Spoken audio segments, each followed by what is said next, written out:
السلام عليكم waxaan idin soo gudbinayaa waana muhiim ah oo ku dareensiinaysa inaad tahay qof waxtar leh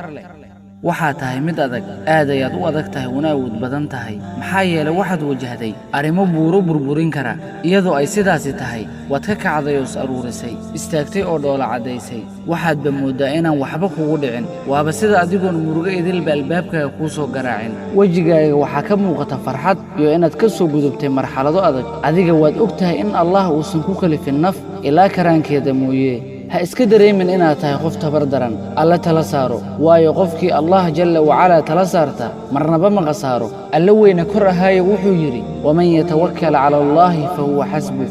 ruuxi Allah tala saarta waa uu ku filan yahay